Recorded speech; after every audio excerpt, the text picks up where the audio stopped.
when we talk about the guys who are the elite of the elite. Look, I had the pleasure of being around the great Steve Young, who I believe to be one of the smartest individuals walking the face of the earth. And then on top of it, had some of the most unique physical traits playing the game back in the 90s that people don't really give a lot of credit to. But Steve Young would be tailor-made for today's game. And he said all the time, when I started to beat people up here is when I took off and I was unstoppable. Because I knew I could do it physically. That's where Jalen Hurts is at. That's where I expect him to get to eventually. You know what I really liked, and Mike T, remind me of the quote. You shared it in our meeting this morning because he was a second-round pick. He wasn't a high first-round pick like most of the other star young quarterbacks in the NFL were. This kind of success was not forecast for him, but he had a terrific response to that. Yeah, Greedy, when you're in the draft room, what you say about players is the tape sets the floor, meaning their baseline talent sets the floor when they come into the league, and their character sets the ceiling. How hard will they work? And going back to RC's comments, Jalen Hurts is a perfect example. He was a good college player. You know, you mentioned you didn't think he was going to be this good. Neither did I. But candidly, neither did the Philadelphia Eagles. If they thought he'd be this good, he would have been a first-round pick. He transferred to Oklahoma, but because of this unbelievable work ethic that he has maximized his ability, and now we see the greatness of Jalen Hurts. It also is a great reminder, quarterbacks need time to develop. Neither quarterback in the Super Bowl started from day one, Patrick Mahomes and Jalen Hurts, but his character and work ethic has brought him to where he is now. And what was the quote you said it this morning that he gave about the expectations not having been what he has turned into?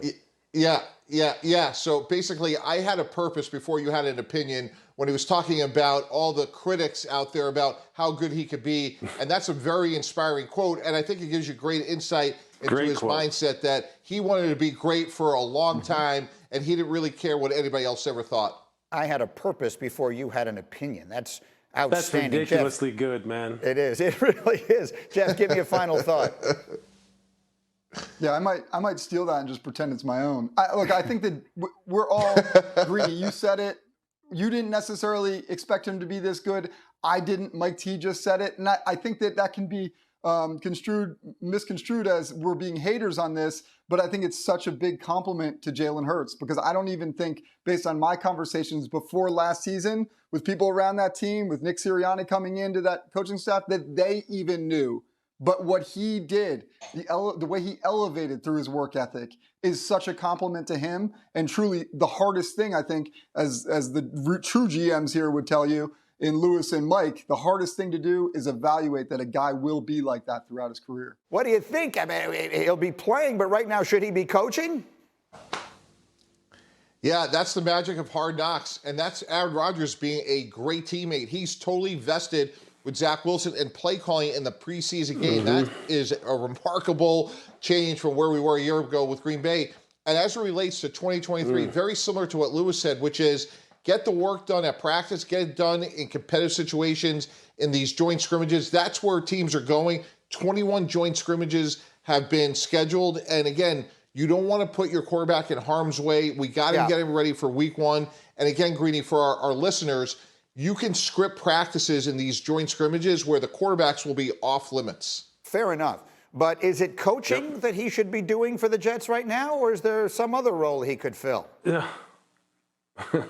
Obviously, he should be the general manager, and for $35 million, he's bought the seat. And Joe Douglas, you could come along for the ride as my assistant. And look, we're going to talk about Zach Martin, who's disgruntled in Dallas. We're going to go sign Dalvin Cook. And in all seriousness, when I gave back $35 million, Greeny, I did it to win a championship right now in the next 10 minutes. I don't care about, as you said, 2028. So if there's players out there that can help me, this is Tom Brady, Tampa Bay 2.0. Where Gronk, Fournette, everybody else wanted to come. That's what we should be doing in Florham Park. Dalvin Cook, Zach Martin, Jeff mentioned David Bakhtiari. Go get them all.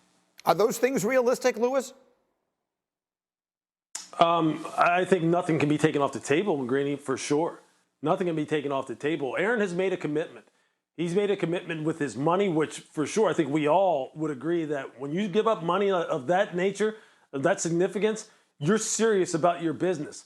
So I think he's already established that. Number two, look, I think with Aaron, with how happy he looks, which was what I talked about the most during the offseason, which was how invested is he going to be? This man looks so, I don't want to say content, but motivated in his element that right now you should be doing everything you possibly can, Joe Douglas as his assistant, to help him build this football team into a Super Bowl contender. There is no question about that because this guy, I haven't seen Aaron Rodgers like this before. I haven't seen him like this before, especially not in the past 2-3 years. This guy looks like he has been totally reborn, and I love that. I love that because I thought that was the key ingredient. I thought that would be the difference maker for the Jets this year, or any team that got him, was which Aaron Rodgers you're going to get, the guy who's all in or not. Man, he looks happy. I love it. What on earth is Jeff Darlington shaking his head at? What about this could possibly be upsetting you? Can we just give Zach Wilson a little credit for the pass? Can we give him a little credit? I mean, come on, Lou. No. He made the pass. No. You're a former player. No. It's not about the coaches. It's about the players. Nope. Zach Wilson made the pass. Yeah, Lou. but you know what? But see, Aaron Rodgers is the GM, and he's coaching, and he's the franchise quarterback who says, yeah, I'm okay if I give up $30 million. He's doing it all. The only thing he doesn't do is own the team, but he may declare that too with the way he used to talk to Chicago about how I own you.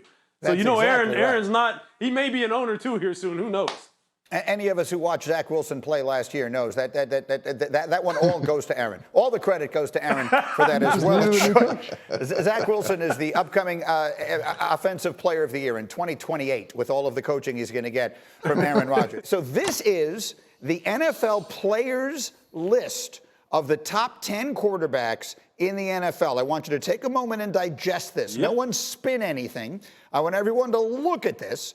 They voted the top 100 players, and we just pulled out the quarterbacks. You see their overall ranking on the sides there. But they are Mahomes, then Hurts. That's what Lewis is talking about. Then Burrow, then Allen, then Herbert, then Kirk Cousins, then Aaron Rodgers, then Dak Prescott, Jared Goff, and Lamar Jackson. Let's come out and talk about this. Here's what I want. I want a copy of that list printed in large, bold type, and I want it hung in Aaron Rodgers' locker in Florham Park, New Jersey, because I want him to see it every single day, that people think Kirk Cousins is better than he is because he had a down year with a broken thumb. I want Aaron Rodgers to see that every single day, because we know how motivated. Yes, Lewis. Not just people. Other players think that. Players, yes. It's an outrage. Right. It's a disgrace. It's a joke. It goes to show you why they shouldn't. No one should be allowed. I'm perplexed. Tannenbaum, what?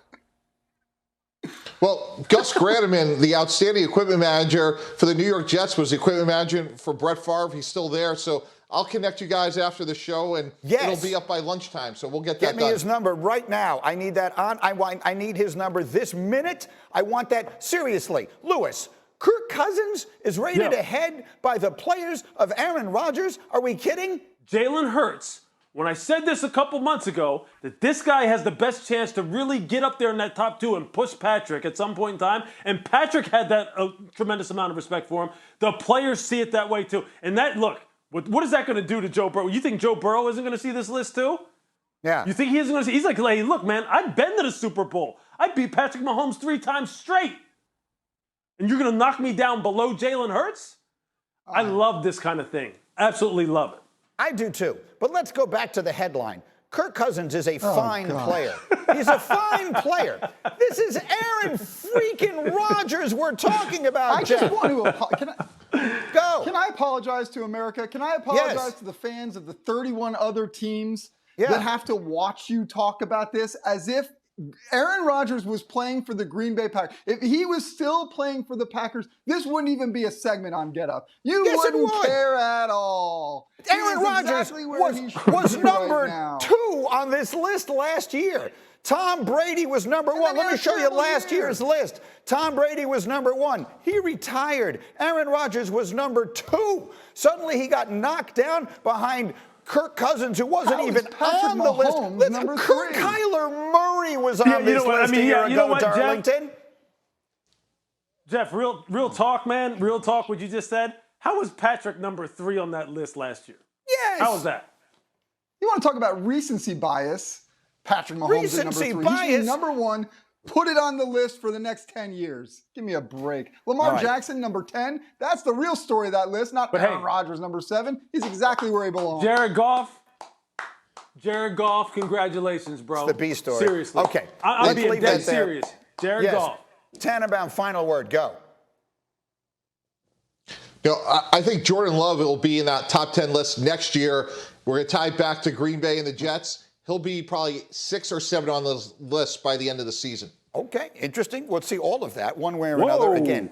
After week 5, I mean, that's a long way off. And this is really interesting. Let me talk to Mike, and Mike is shaking his head, and Lewis just about this, because every player that I've had on here since this injury told me a calf is one of these things that if you don't let it fully heal, you run a significant risk of it bothering you all year long.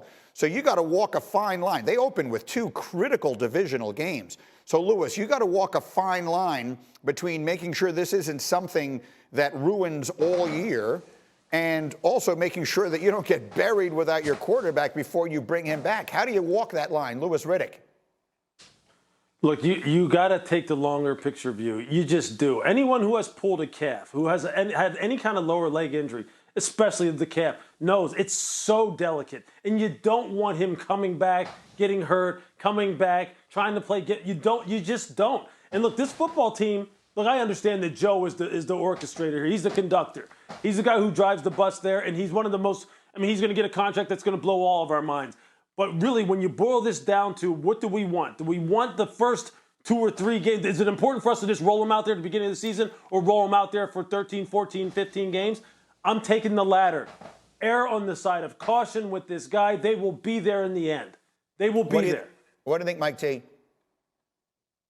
Well, first of all, we got to get the contract done. We should be crossing T's and dotting I's ever since Justin Herbert got his deal. So let's take that off the table. My concern for what Jamar Chase said, Greeny, is the Baltimore Ravens are going to be nipping at the heels of the Bengals all year long. They had an unbelievable offseason, and they can't afford Joe Burrow to miss 5 games. They'll be looking up at the Ravens, and they have no shot to win the division if he misses that many games. So I want to get him ready for opening day. I would rest him as long as possible. And you're right, this is a tricky injury. It's just not an injury that everybody reacts differently. And for a quarterback on a calf, I would be concerned, but I'm hopeful by opening day for them, because if not, I make the Ravens the favorite for the AFC North. Thank you for watching ESPN on YouTube. For live streaming sports and premium content, subscribe to ESPN+.